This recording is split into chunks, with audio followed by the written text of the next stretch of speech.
بسم اللہ الرحمن الرحیم۔ السلام علیکم جی بی ایس سی اسٹوڈنٹس، آپ کا لیسن نمبر 2 ہے دا لاسٹ لیسن۔ اچھا، یہ 1871 میں جرمنی میں اور فرانس میں لڑائی ہوئی تھی، اور یہ جو سٹوری لکھی گئی ہے یہ اسی کے بیک گراؤنڈ میں لکھی گئی ہے۔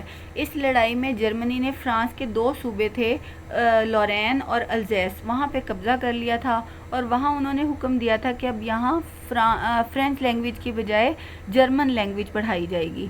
تو ایک بچہ ہوتا ہے، اسکول بوائے ہوتا ہے، اس کا نام ہوتا ہے فرینز۔ وہ کہتا ہے کہ میں جو ایک دن میں اٹھا تو مجھے اسکول جانے میں دیر ہو گئی تھی، اور اس دن مجھے ڈر بھی لگ رہا تھا کہ مجھے سزا ملے گی، کیونکہ جو میرے ٹیچر تھے سر ہیمل، انہوں نے ایک ٹیسٹ دیا ہوا تھا پارٹیسپلز کے بارے میں، یعنی پارٹیسپلز کے بارے میں انہوں نے سوال کرنے تھے۔ تو مجھے ان کے بارے میں کچھ آتا جاتا تھا نہیں، میں نے سوچا کہ میں اسکول نہ جاؤں بلکہ بھاگ جاؤں، ادھر ادھر گھوموں پھروں۔ اس دن جو ہے وہ جو دن تھا وہ بہت خوبصورت تھا، گرم اور برائٹ تھا، اور ہر کوئی اپنے اپنے کام میں مگن تھا، پرندے چہچہا رہے تھے۔ تو کہتے ہیں مجھے یہ خیال آیا کہ میں اسکول نہ جاؤں، لیکن میں نے اپنی اس فیلنگ کو اوور کم کیا اور اسکول کی طرف چل پڑا۔ اور کہتا ہے کہ میں اسکول کی طرف بلکہ بھاگنا شروع ہو گیا، کیونکہ مجھے دیر ہو رہی تھی، میں لیٹ تھا۔ تو جب میں اسکول پہنچا تو میرا سانس پھولا ہوا تھا۔ عام طور پہ اسکول میں کلاس میں اتنا شور ہوتا تھا، بچے ڈیسک کھولتے تھے، بند کرتے تھے، اور آوازیں ملا ملا کر زور زور سے سبق یاد کر رہے ہوتے تھے، اور جب ٹیچر کا ڈنڈا میز کے اوپر پڑتا تھا تب سارے خاموش ہوتے تھے۔ اور میں نے سوچا کہ میں اسی شور شرابے میں، اسی شور و غل میں جا کے ان نوٹسڈ اپنی سیٹ پہ جا کے بیٹھ جاؤں گا، لیکن اس صبح اتنی خاموشی تھی جیسے چھٹی کے دن میں ہوتی ہے۔ اور میں نے اپنی کلاس کی ونڈو سے دیکھا کہ جو میرے ساتھی ہیں، میرے جو فرینڈز ہیں، وہ پہلے سے سیٹوں پہ بیٹھے ہوئے ہیں، اور جو سر ہیں وہ ڈنڈا اپنی بغل میں دبائے آگے پیچھے کلاس میں پھر رہے ہیں۔ تو کہتے ہیں میں ڈر گیا، لیکن مجھے جانا تو تھا کلاس میں۔ عجیب بات یہ ہوئی کہ سر ہیمل نے بڑے آرام سے، کہتا ہے مجھے ڈانٹا نہیں بلکہ بڑے آرام سے کہا کہ آؤ فرینڈز، آ کے اپنی سیٹ پر بیٹھ جاؤ۔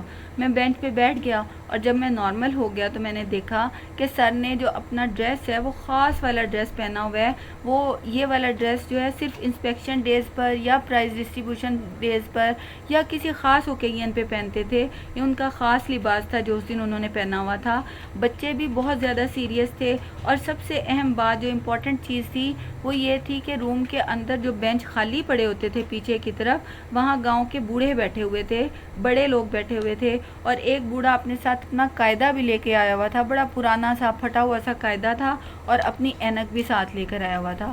پھر سر ہیمل نے کہا کہ بچوں، آج میرا آخری دن ہے آپ کو پڑھانے کا، کیونکہ برلن سے آرڈرز آئے ہیں کہ اب آپ کو صرف جرمن لینگویج میں پڑھایا جائے گا، اور کل آپ کے نئے ٹیچرز آ جائیں گے، وہ آپ کو جرمن پڑھائیں گے، اس لیے آج آپ کا جو فرینچ کا لیسن ہے یہ لاسٹ لیسن ہے۔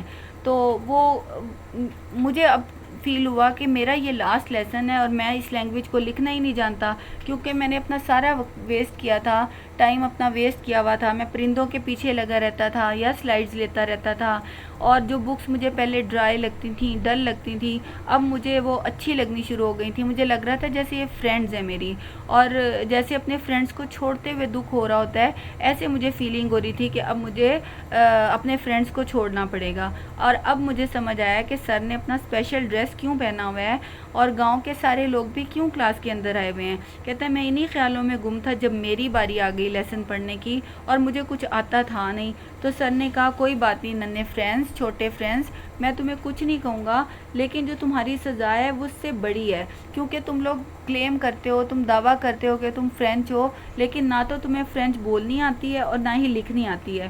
اور اس میں صرف تم لوگ اکیلے خود قصوروار نہیں ہو، بلکہ تمہارے پیرنٹس کا بھی قصور ہے، اور کسی حد تک ٹیچرز کا بھی قصور ہے، کیونکہ جو پیرنٹس تھے ان کو یہ شوق تھا کہ تم کوئی کام کر لو اور پیسے ان کے ہاتھ میں آ جائیں، اور میں بھی شاید کبھی کبھی تمہیں کاموں میں بھیج دیتا تھا، یعنی تمہارا کلاس کا وقت ضائع کروا دیتا تھا۔ اس طرح ایک بات سے دوسری بات نکلتی گئی، اور سر نے بتایا کہ جب کوئی قوم غلام بنتی ہے تو جب وہ اپنی زبان کو محفوظ رکھتی ہے، یعنی جو لینگویج ہے اور جو کلچر ہے وہ اتنا امپورٹنٹ ہوتا ہے کہ اگر آپ غلام بھی بن گئے ہیں تب بھی اس غلامی سے نکلنے کا ایک طریقہ یہی ہے کہ آپ اپنی لینگویج کو اور اپنے کلچر کو زندہ رکھیں، سلامت رکھیں۔ یہ وہ کی ہوتی ہے، وہ چابی ہوتی ہے جس سے وہ تالے کھل جاتے ہیں۔ تو پھر اس کے بعد انہوں نے لیسن پڑھایا اور مجھے اتنی حیرت ہوئی کہ مجھے اتنے اچھے طریقے سے وہ لیسن سمجھ میں آ گیا. پہلے وہ جب پڑھاتے تھے تو ہمیں سمجھ میں نہیں آتا تھا اور ہمیں لگ رہا تھا جیسے وہ لاسٹ لیسن ہے اور اس دن وہ ہر چیز اپنا سارا نالج ہمیں دے دینا چاہتے ہیں, وہ ہمیں ہر چیز سکھا دینا چاہتے ہیں. تو اسی طرح بچے بھی اس دن بہت سیریسلی پڑھ رہے تھے اور اسی وقت باہر سے کبوتروں کی غٹر غوں کرنے کی آوازیں آئیں اور میں نے سوچا کہ کیا یہ جرمنز ان کبوتروں کو بھی مجبور کریں گے کہ یہ فرینچ میں نہیں بلکہ جرمن لینگویج میں بولیں, یا بلکہ اپنی زبان میں نہیں ان کی زبان میں بولیں.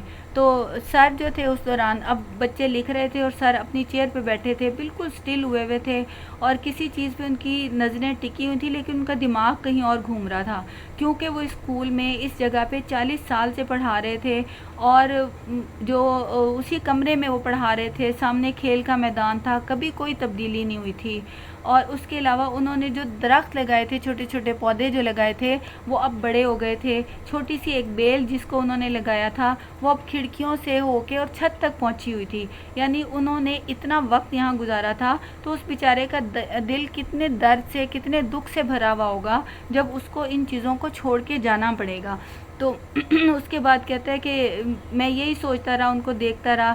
لکھنے کے بعد پھر کہتا ہے کہ تاریخ کی باری آئی. اس کے بعد چھوٹے بچے جیسے ردم میں پڑھتے ہیں, اپنے اپنے لینگویج کو یاد کرتے ہیں, اس طرح وہ کہتے ہیں کہ بچے یاد کرنا شروع ہو گئے اور یہ ایسا لیسن تھا جو شاید میں زندگی بھر کبھی نہیں بھول پاؤں گا. اسی وقت کہتا ہے کہ جو کلاک تھا اس سے 12 بجنے کی آواز آئی اور سر اٹھ کھڑے ہوئے.